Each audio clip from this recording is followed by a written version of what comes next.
कृष्ण करुणा सिंधु दीनबंधु जगत्पते गोपेश गोपिका कांत राधा कांत नमोस्तुते।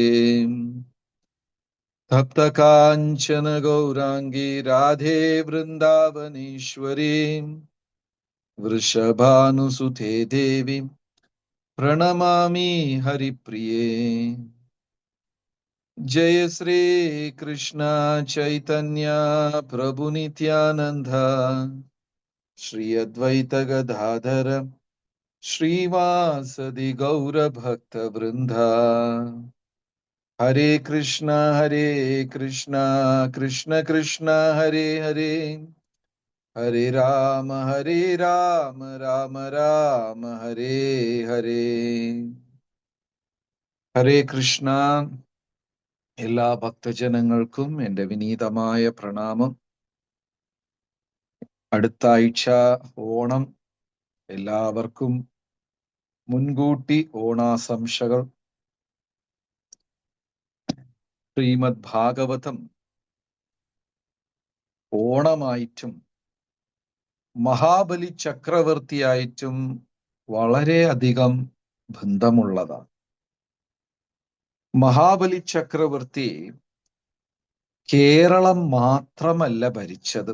അവിടെ മാത്രം ഒരു ചെറിയ ഒരു തെറ്റിദ്ധാരണയുണ്ട്. മഹാബലി ചക്രവർത്തി കേരളം ഭരിച്ചു എന്ന്. യഥാർത്ഥത്തില് പരശുരാമ അവതാരത്തിന് മുമ്പെയാണ് വാമനമൂർത്തിയും മഹാബലിയും. പരശുരാമ അവതാരം വന്നതിന് ശേഷമാണ് കേരളം ഉണ്ടായത്. അതിനു മുമ്പേ ബലിചക്രവർത്തി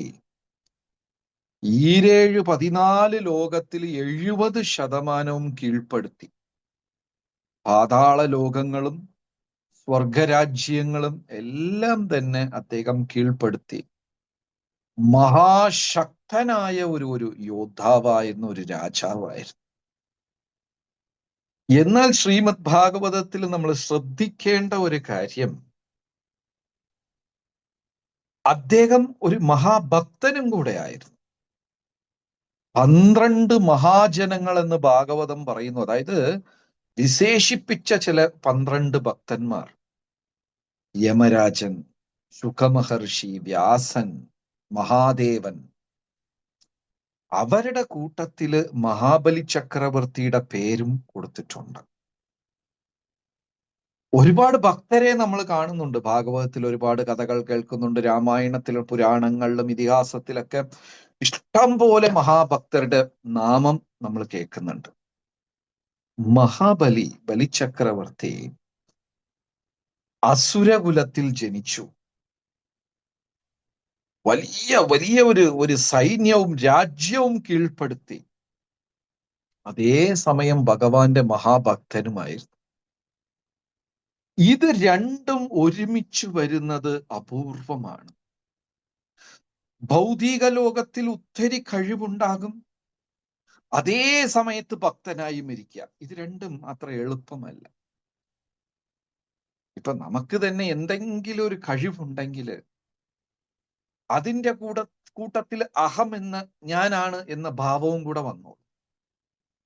നോക്കിക്കോളൂ, ഈ നാട്ടില് വലിയ ധനാഢ്യന്മാര് ഭക്തരാകുന്നുണ്ടോ? ബുദ്ധിമുട്ടാണ്.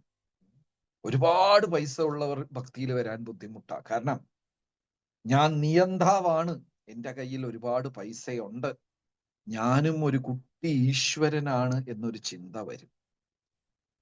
അതേപോലെ വലിയ കഴിവുള്ളവർ, കായിക താരങ്ങൾ, സിനിമാ നക്ഷത്രങ്ങൾ, ഉയർന്ന രാഷ്ട്രീയ മേധാവികൾ, ശാസ്ത്രജ്ഞന്മാർ, ഇത്തരം കഴിവുള്ളവർ ഭക്തിയിൽ വരുന്നത് ചുരുക്കമാണ്. ഭക്തിയിൽ എപ്പോഴും കൂടുതൽ വിനയാൻവിതനായ സാധാരണക്കാരായിരിക്കും കൂടുതൽ വരിക. കഴിവുള്ളവർ ഭക്തിയിൽ വരുന്നത് അപൂർവമാണ്. ഭൗതിക ലോകത്തിലും ഒരുപാട് നേട്ടം, ആധ്യാത്മികതയിലും അങ്ങനെ രണ്ടും കൂടി വരുന്നത് വളരെ വിരളമാണ്. കാരണം ഇനി ഒന്നിനെ സമ്മതിക്കുകയില്ല. ഭൗതികതയും ആധ്യാത്മികയും നേരെ ഓപ്പോസിറ്റ് ആണ്. നമുക്ക് തന്നെ ആത്മീക താല്പര്യം കൂടുമ്പോ സിനിമ കാണണമെന്ന് തോന്നില്ല. കുറെ പുതിയ പുതിയ ഡ്രസ്സും പണവും ഒക്കെ ചേർക്കണം തോന്നില്ല. ഭൗതിക താല്പര്യം അല്പം കുറയാൻ തുടങ്ങി. ഭൗതികതയിലും കഴിവുണ്ടായിട്ട് അതേ നേരം ആധ്യാത്മിക രംഗത്തും ഉയർന്നു നിൽക്കുക എന്ന് പറയുന്നത് ഒരു അതിശയമാണ്. ബലിചക്രവർത്തി അതിൽപ്പെടും. ഭൗതികമായിട്ട് അദ്ദേഹം 14 ലോകങ്ങൾ അതില് 3/4 ഭാഗം കീഴ്പ്പെടുത്തി. പാതാള ലോകങ്ങൾ 7, അതിന്റെ മേലെ ഭൂലോകം, ഭുവർലോകം, സ്വർഗലോകം വരെ 14ൽ 10 വരെ കീഴ്പ്പെടുത്തി. പിന്നെ മേലെ ഋഷിമാരുടെയും ബ്രഹ്മാവിന്റെയും ലോകം മാത്രം അദ്ദേഹം തൊട്ടില്ല. സ്വർഗം വരെ കീഴ്പ്പെടും. അത് കാരണം ദേവഗണങ്ങൾ അദ്ദേഹത്തിന്റെ അടുത്ത് വലിയ ശത്രുതയുണ്ടായിരുന്നു. വലിയ ശത്രുത. ഇന്ദ്രൻ ഓടി ഒളിക്കേണ്ടി വന്നു മഹാബലിയോട് യുദ്ധം ചെയ്ത് ജയിക്കാൻ കഴിവില്ലാത്തത് കാരണം. അപ്പൊ ആ സമയം ഇന്ദ്രന്റെ അമ്മ അതിഥി മാതാവ് തന്റെ മകന് രാജ്യം നഷ്ടപ്പെട്ടു. ബലിചക്രവർത്തി തന്റെ മകനായ ഇന്ദ്രൻ, കാരണം ദേവേന്ദ്രൻ എന്ന് പറയുന്നത് ദേവഗണങ്ങളുടെ അധിപതിയാ, ഉയർന്ന സ്ഥാനമാണ്. അത് തോറ്റു ഓടുക എന്ന് പറയുന്നത് ഈഗോ സമ്മതിക്കത്തില്ല, അല്ലേ? പൊതുവേദിയിൽ നമ്മൾ ഉയർന്ന ആൾക്കാര് തെറ്റ് ചെയ്താൽ പോലും അത് നമ്മൾ വിളിച്ചു പറയാൻ പാടില്ല. സ്വകാര്യമായിട്ട് അവരടുത്ത് പറയാം. അച്ഛനെ അല്ലെങ്കിൽ അമ്മയെ അവരൊക്കെ എന്തെങ്കിലും തെറ്റ് പറ്റിയാലും നമ്മൾ എല്ലാ ബന്ധുക്കളും കൂടിയിരിക്കുന്ന പൊതുവേദിയിൽ എൻ്റെ അച്ഛൻ തെറ്റ് ചെയ്തു, അമ്മ തെറ്റ് ചെയ്തു എന്ന് പറഞ്ഞാൽ ആ വ്യക്തികളുടെ ഈഗോ വല്ലാണ്ട് ബാധിക്കും. അതായത് വലിയ വലിയ ജ്ഞാനികൾ പറഞ്ഞതുപോലെ കോണിപ്പടിയുടെ മേലെ ഇരുന്ന് വീഴുമ്പോ അടി കൂടുതൽ കിട്ടും. ആദ്യത്തെ സ്റ്റെപ്പിൽ നിന്ന് വീണ അത്ര അടി കിട്ടില്ല. കാലും ഒന്ന് സ്ലിപ്പായി തെന്നി ചറുക്കി വീണു, അത്രയേ ഉള്ളൂ, വലിയ അടി കിട്ടില്ല. എന്നാൽ ആ പടിയുടെ മേലെ കയറിയിട്ട് 20ാമത്തെ പടി ഇന്ന് 30ാമത്തെ പടി ഇന്ന് താഴെ വീണ എല്ലും പൊട്ടി അസ്ഥി പൊട്ടി വല്ലാത്ത അവസ്ഥയാണ്. ആധ്യാത്മികതയിലും ഭൗതികതയിലും നമ്മൾ ഉയരുന്തോറും ഒരു വ്യക്തിയുടെ ഉത്തരവാദിത്വം കൂടുകയും അവൻ ശ്രദ്ധാലുവായിരിക്കണം. കാരണം അവിടെ സംഭവിക്കുന്ന തെറ്റ് അവനെ മാത്രമല്ല ബാധിക്കുന്നത്, അത് ആ ഒരു സ്ഥാപനത്തിനെ, കുടുംബത്തിനെ മുഴുവനും ബാധിക്കും. ഇപ്പൊ ഒരു സ്കൂളിൽ ഒരു വാച്ച്മാൻ തെറ്റ് ചെയ്തു, കുറച്ചു പേര് വഴക്ക് പറയും, അത് മറക്കും. എന്നാൽ ആ സ്കൂളിന്റെ പ്രിൻസിപ്പൽ തെറ്റ് ചെയ്താൽ അത് മുഴുവൻ സ്കൂളിനെയും ബാധിക്കും. അപ്പൊ ഇന്ദ്രനെ മഹാബലി ചക്രവർത്തി തോൽപ്പിച്ചു. ഇന്ദ്രൻ ഒളിച്ചു ഭയന്ന് ഓടി. ഇന്ദ്രന് ആ ഒരു പരാജയം ഉൾക്കൊള്ളാൻ പറ്റിയില്ല. നമ്മൾ എപ്പോഴും മനസ്സിലാക്കണം, ഈ ഭൗതിക ലോകത്തില് സുഖം, ദുഃഖം, ജയം, പരാജയം എപ്പോഴും നമ്മുടെ മുമ്പേ ഉണ്ട്. വിചാരിക്കുന്നതെല്ലാം നടക്കണമെന്നില്ല. പരീക്ഷണങ്ങൾ ഉണ്ടാകും. അതിന് മാനസികമായി ഒരു ആധ്യാത്മിക വ്യക്തി തയ്യാറാവണം. ഭഗവാൻ പറയുന്നില്ല എന്നെ ശരണം പ്രാപിച്ചാൽ നിന്റെ പ്രശ്നങ്ങൾ മാറും എന്ന് പറയുന്നില്ല. എന്നെ ശരണം പ്രാപിച്ചാൽ നിന്റെ പ്രശ്നങ്ങളെ അതിജീവിക്കാനുള്ള കരുത്ത് ഞാൻ തരും എന്നാ പറയുന്നത്. പ്രശ്നങ്ങളെ മാറ്റില്ല, ആ പ്രശ്നങ്ങളെ നമ്മൾ മറികടക്കാനുള്ള കഴിവ് നമുക്ക് ഭഗവാൻ തരും. ഇന്ദ്രന് ആ നാണക്കേട് അങ്ങോട്ട് സഹിക്കാൻ പറ്റിയില്ല. അത് കണ്ടിട്ട് ഇന്ദ്രന്റെ അമ്മയായ അതിഥിക്ക് തന്റെ മകന് ഇങ്ങനെ ഒരു ദൗർഭാഗ്യം വന്നു കൂടിയല്ലോ എന്ന് വിചാരിച്ച് വളരെ വിഷമമായി ഇന്ദ്രന്റെ അമ്മയ്ക്ക്. അപ്പൊ ഇന്ദ്രന്റെ അമ്മ തന്റെ മകനെ രക്ഷിക്കാനും ജയിപ്പിക്കാനും വേണ്ടി അതികഠിനമായ തീവ്രമായ പയോവ്രതം എടുത്തു. എത്രയോ ദിവസം പാല് മാത്രം കുടിച്ച് തന്റെ മകനെ വിജയിയാക്കണം, ശക്തി കിട്ടണം, അതിന് ഒരു പുത്രനെ വേണം എന്നൊക്കെ പയോവ്രതം, അതികഠിനമായ വ്രതം. ചിലപ്പോ അങ്ങനെയാ ചില ആധ്യാത്മിക വ്യക്തികള് എന്തെങ്കിലും നേടാൻ വേണ്ടി വ്രതമിരിക്കും. അത് നേടിക്കഴിയുമ്പോ വ്രതം അങ്ങ് മുറിക്കും. നമ്മള് ശബരിമലയ്ക്ക് പോകുന്നത് പോലെ അതികഠിനമായ വ്രതം. പണ്ടൊക്കെ 41 ദിവസം അത് കഴിക്കില്ല, ഇത് കഴിക്കില്ല, ബീഡി വലിക്കില്ല, സിഗരറ്റ് വലിക്കില്ല, ചെരുപ്പിടില്ല. ഇപ്പൊ 41 ദിവസമൊക്കെ കുറഞ്ഞു ഒരു ദിവസമൊക്കെ ആയിട്ടുണ്ട്. നേരെ പമ്പയിൽ പോവുക, മാലയിടുക, മേലെ കയറുക, താഴെ വന്ന് പത്തനംതിട്ട എത്തിയ ഉടനെ ബാറിലേക്ക് പോവുക, വീട്ടിൽ പോലും എത്തൂല്ല. ഇത് വ്രതമല്ല. ഇങ്ങനത്തെ ഒരു തീർത്ഥാടനം കൊണ്ട് പ്രയോജനവും ഉണ്ടാവില്ല. രാവണൻ മരണത്തിനെ ജയിക്കാൻ വേണ്ടി വ്രതമെടുത്തു. ഹിരണ്യകശിപു, ഹിരണ്യ സഹോദരന്മാർ മരണത്തിനെ ജയിക്കാൻ, അവർക്കൊരു കാര്യം നേടാൻ വേണ്ടിയാ. അത് ശാശ്വതമായ പരിഹാരമല്ല. എന്നാൽ കൃഷ്ണഭക്തർ ഒന്നും നേടാൻ വേണ്ടിയിട്ടല്ല. ജീവിതകാലം ഞാൻ മത്സ്യമാംസാദികൾ കഴിക്കുകയില്ല, ലഹരിയും മദ്യവും ഉപയോഗിക്കുകയില്ല എന്ന് ജീവിതകാലം വ്രതങ്ങൾ എടുക്കണം. ആ വ്രതം ഒരു നേട്ടത്തിനു വേണ്ടിയല്ല, ഭഗവാനെ പ്രീതിപ്പെടുത്താൻ വേണ്ടി മാത്രം. അതുകൊണ്ടാണ് ഈ ആധ്യാത്മികം, നാമജപം ഇതിനു തുല്യമായിട്ട് വേറെ ഒന്നില്ല. അപ്പൊ അതിഥി മാതാവ് എടുത്ത വ്രതം തോറ്റുപോയ തന്റെ മകനെ രക്ഷിക്കാൻ വേണ്ടി അങ്ങനെ എത്രയോ ദിവസം കഠിനമായ പയോവ്രതം അനുഷ്ഠിച്ചു. ഇതും ഭൗതികമാണ്, ഒരു നേട്ടത്തിന് വേണ്ടിയുള്ള വ്രതം. എന്നാലും ഭഗവാൻ നാരായണൻ അതിഥി മാതാവിൻ്റെ അടുത്ത് സംപ്രീതനായി മാതാവിന്റെ മുമ്പേ പ്രത്യക്ഷമായി എന്ത് വരമാണ് വേണ്ടത് എന്ന് ചോദിച്ചു. അതിഥി മാതാവ് പറഞ്ഞു, അങ്ങേ പോലെ എനിക്കൊരു പുത്രനെ കിട്ടണം, ആ പുത്രൻ ഇന്ദ്രനെ രക്ഷിക്കണം, മഹാബലി ബലിചക്രവർത്തിയെ തോൽപ്പിക്കണം. അപ്പൊ ഭഗവാൻ മറുപടി പറഞ്ഞു, മാധേ, എന്നെ പോലെ ഞാൻ മാത്രമേ ഉള്ളൂ, ഇനിയൊരാളില്ല. എനിക്ക് തുല്യമായി, ഭഗവാന് തുല്യമായി വേറെ ആരുമില്ല.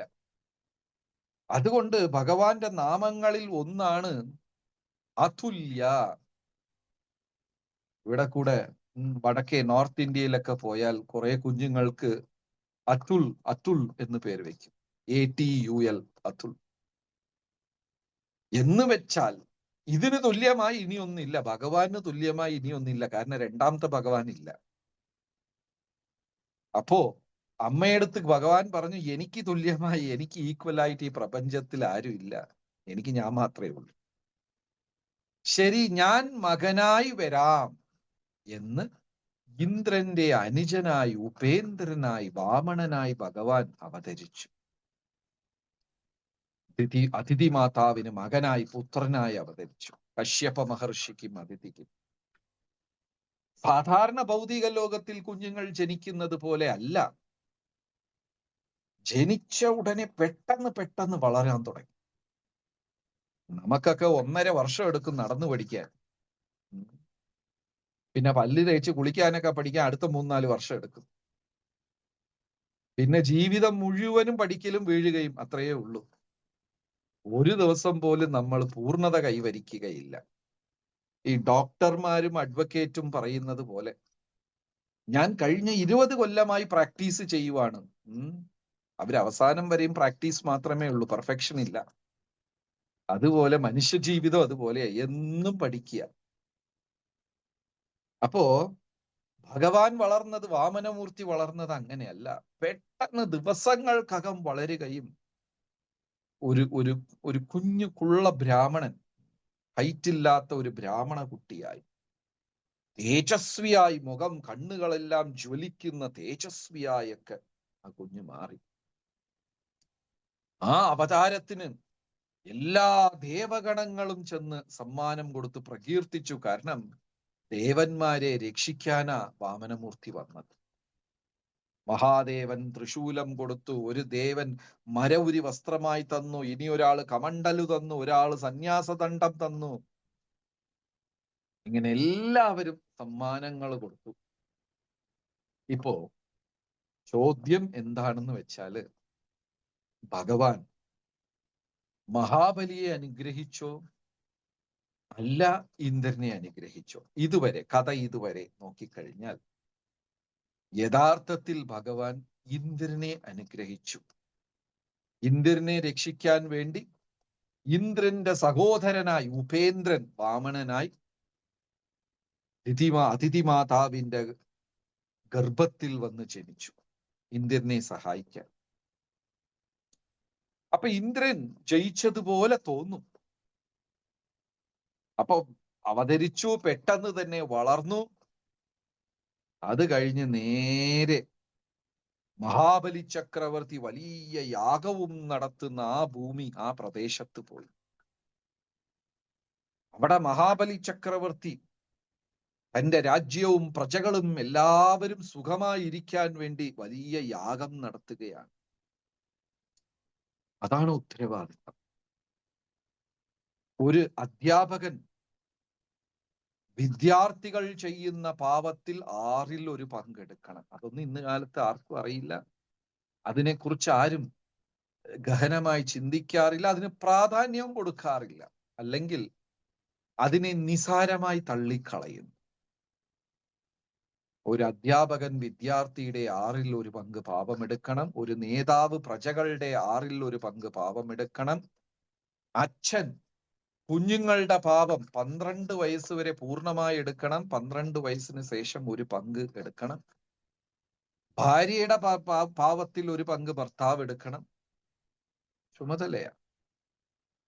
വിവാഹം എന്ന് പറയുന്നത് അനുഗ്രഹമല്ല, ഉത്തരവാദിത്തമാണ്. അപ്പൊ ഇവിടെ ബലിചക്രവർത്തി തന്റെ പ്രജകളുടെ നന്മയ്ക്ക് വേണ്ടി, ലോക നന്മയ്ക്ക് വേണ്ടി വലിയ ഒരു യാഗം നടത്തുന്നുണ്ട്. ആ യാഗം നടത്തിക്കൊടുക്കുന്നത് ബലിചക്രവർത്തി ആത്മീക ഗുരുവായ ശുക്രാചാര്യർ. നല്ല ഗുരു ലഭിക്കുന്നതും ഒരു സൗഭാഗ്യമാണ്. കലികാലത്തില് അങ്ങനെ സദ്ഗുരുക്കൾ, സാത്വികമായ ആധ്യാത്മിക ഉയർന്ന ഗുരുക്കന്മാര് ലഭിക്കുന്നത് വിരളമാണ്. ഇന്ന് ഭാരതത്തിൽ അനേകം ഗുരുക്കന്മാരുണ്ട്. എനിക്ക് ഒരു ഗുരുവിനെ അറിയാം. കാല് തൊട്ട് തൊഴണമെങ്കിൽ 10,000 രൂപ ദക്ഷിണ കൊടുക്കണം. അദ്ദേഹം നിങ്ങളുടെ വീട്ടിൽ വന്ന് ഭക്ഷണം കഴിക്കണമെങ്കിൽ അതിന് ദക്ഷിണ കൊടുക്കണം. എല്ലാം ഒരു കച്ചവടമാണ്. അദ്ദേഹം നിങ്ങളുടെ തൊഴിൽ സ്ഥാപനത്തിൽ വന്ന് വിളക്ക് കത്തിക്കണമെങ്കിൽ അതിനൊരു ദക്ഷിണ കൊടുക്കണം. ഇങ്ങനെയൊക്കെ നടക്കുന്നുണ്ട് നമ്മളെ ചുറ്റും. ഇതൊന്നും ഗുരുക്കന്മാരല്ല. ഭഗവാന്റെ ജ്ഞാനം ഉപദേശിച്ചു കൊടുത്ത് നമ്മുടെ യാത്രയെ ഭഗവാന്റെ തൃപ്പാദങ്ങളിലേക്ക് തിരിച്ചുവിടാൻ കഴിവുള്ള ഒരാളാണ് ശരിക്കും ഗുരു. അങ്ങനെ ഗുരുഭാഗ്യം കിട്ടുന്നത് ബുദ്ധിമുട്ടാണ്. കിട്ടിയാൽ പിന്നെ അത് കളയാൻ പാടില്ല. കളയുന്നത് മണ്ടത്തരമാണ്. ശുക്രാചാര്യർ ബലിചക്രവർത്തിക്ക് ആത്മാവിനെ കുറിച്ചും ശരീരത്തിനെ കുറിച്ചും മരണത്തിനെ കുറിച്ചും പുനർജന്മം ഇതൊക്കെ പറഞ്ഞു കൊടുത്തുവെങ്കിലും ഭഗവാനെ ശരണം പ്രാപിക്കാൻ ശുക്രാചാര്യർ അനുവദിക്കില്ല. അന്നത്തെ ദിവസം ശുക്രാചാര്യരുടെ ആധീനത്തിൽ വെച്ചാണ് ഈ വലിയ ഒരു യാഗം നടക്കുന്നത്.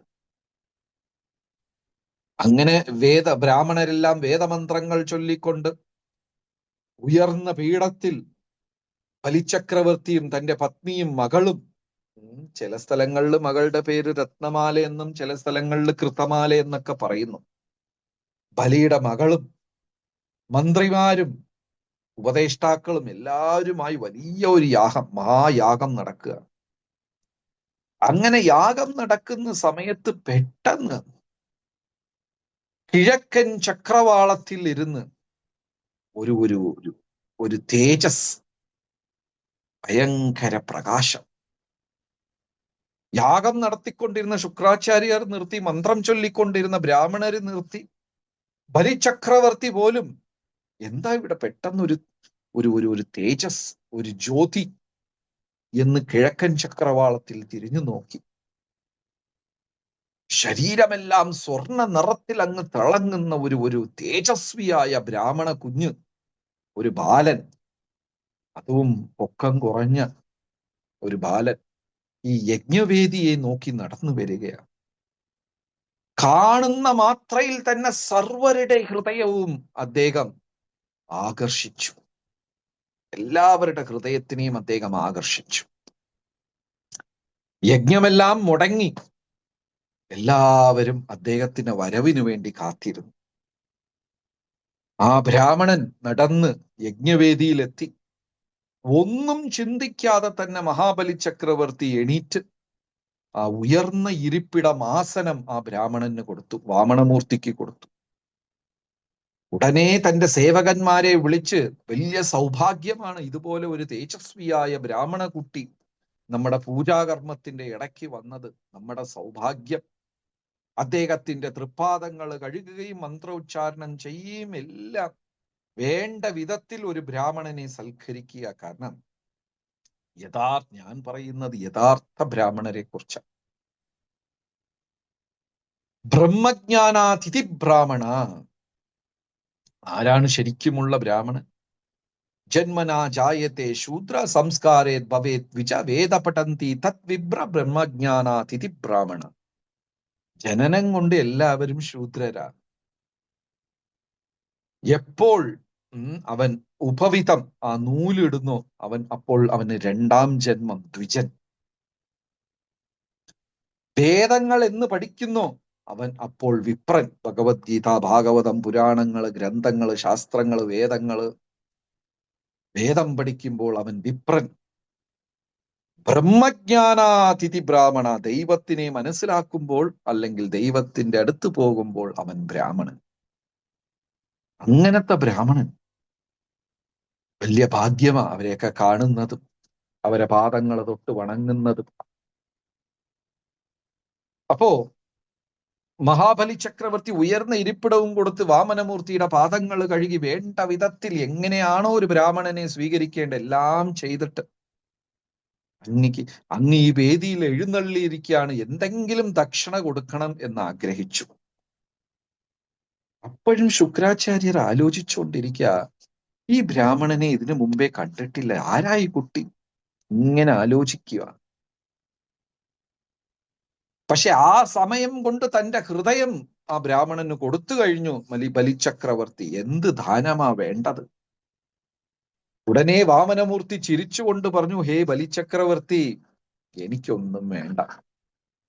ഞാനൊരു ബ്രാഹ്മണനാ, ഉള്ളത് കൊണ്ട് തൃപ്തനായി ജീവിക്കാൻ ആഗ്രഹിക്കുന്ന ഒരു വ്യക്തിയാ. ഇതാണ് ശരിക്കുമുള്ള ആത്മീകവാദി.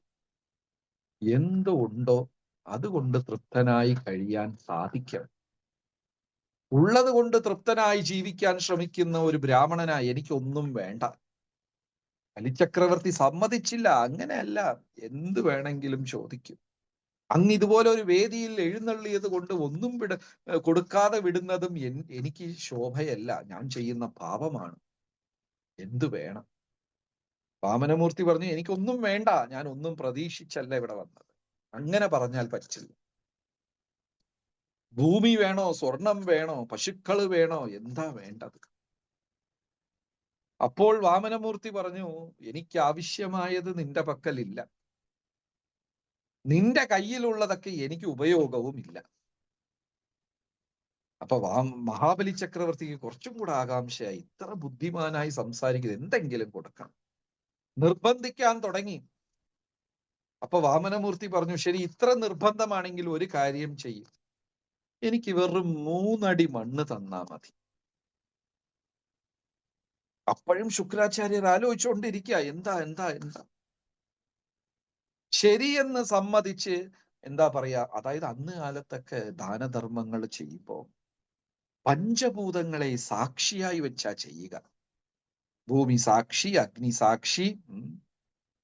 അച്ഛൻ കന്യകാദാനം മകളെ വേറെ ഒരു പുരുഷന്റെ കയ്യിൽ കൊടുക്കുമ്പോ ആ കൈ പിടിച്ചിട്ട് അതിന്റെ മേലെ വെള്ളമൊഴിച്ച് മന്ത്രം ചൊല്ലി പഞ്ചഭൂതങ്ങളെ സാക്ഷിയാക്കി വെക്കുക. അപ്പൊ ഉടനെ മഹാബലി ചക്രവർത്തി തന്റെ കമണ്ടലും എടുത്തിട്ട് വെള്ളമൊഴിച്ച് സത്യം ചെയ്യാം, 3 അടി മണ്ണ് തരാം. അപ്പോഴാ ശുക്രാചാര്യർക്ക് കത്തിയത്. വന്നത് സാധാരണ വ്യക്തിയല്ല, ഹരി ഹരി ഹരിയാണ്. ഹരി, ഹരി എന്ന വാക്കിനെ അപഹരിക്കുന്നവൻ എന്നാണ് അർത്ഥം. എല്ലാം എടുത്തോണ്ട് പോകും. അപ്പൊ ഭക്തന്റെ അടുത്ത് എന്താണ് ഭഗവാൻ അപഹരിക്കുന്നത്? ഭക്തന്റെ ഹൃദയം അപഹരിക്കുകയാണ്. കാരണം ആ ഹൃദയത്തിൽ സദാ സമയവും ഭഗവത് സ്മരണ ആയതുകൊണ്ട് ഭഗവാൻ ആ ഭക്തനെ വലിയ ഇഷ്ടമാണ്. അതുകൊണ്ട് ആ ഭക്തന്റെ ഹൃദയത്തിനെ ഭഗവാൻ അങ്ങോട്ട് അപഹരിക്കും. അപ്പൊ വന്നത് ഹരിയാണ്, ഹരിയാണ്. ശുക്രാചാര്യർക്ക് മനസ്സിലായി, സത്യം ചെയ്യല്ലേ, കൊടുക്കല്ലേ, കൊടുക്കല്ലേ. വന്നത് ഭഗവാനാണെന്ന് അറിഞ്ഞപ്പോ ബലിചക്രവർത്തിക്ക് വീണ്ടും സന്തോഷമായി. ആഹാ, 14 ലോകം, ചലിക്കുന്നതും ചലിക്കാത്തതും അണ്ടചരാചരങ്ങളും 33 ദേവഗണങ്ങളും ബ്രഹ്മാണ്ടങ്ങളും എല്ലാം നടത്തിക്കൊണ്ടുപോകുന്ന സർവേശ്വരൻ എന്റെ മുമ്പേ ഒരു യാചകനായി വന്നല്ലോ. അദ്ദേഹത്തിന് ദാനം ചെയ്യാൻ എനിക്കൊരു സൗഭാഗ്യം കിട്ടിയല്ലോ എന്നൊക്കെ ബലിചക്രവർത്തിക്ക് സന്തോഷം. എന്നാൽ ശുക്രാചാര്യരോ പറയാ, കൊടുക്കല്ലേ മഹാബലി, ഹരി അപകരിക്കും, ചതിക്കും. നിന്റെ മുത്തശ്ശന്റെ അച്ഛൻ ഹിരണ്യകശിപു, ഹിരണ്യാക്ഷ അവരെ ചതിച്ചു. ഇത് ഭയങ്കര കുടുംബമാണ് മഹാബലിയുടെ കുടുംബം. മഹാബലിയുടെ അച്ഛൻ വിരോചനൻ, വിരോചനന്റെ അച്ഛൻ പ്രഹ്ലാദൻ, പ്രഹ്ലാദന്റെ അച്ഛൻ ഹിരണ്യകശിപു, അച്ഛന്റെ സഹോദരൻ ഹിരണ്യാക്ഷൻ. ഈ ഒരു കുടുംബത്തിന് വേണ്ടിയാണ് ഭഗവാൻ 3 അവതാരം എടുത്തിരിക്കുന്നത്. നരസിംഹാവതാരം, വരാഹാവതാരം, വാമന, ഒറ്റ കുടുംബത്തിന് വേണ്ടി. അപ്പൊ ഇത് ചെറിയ കുടുംബം, സാധാരണ കുടുംബമൊന്നല്ല.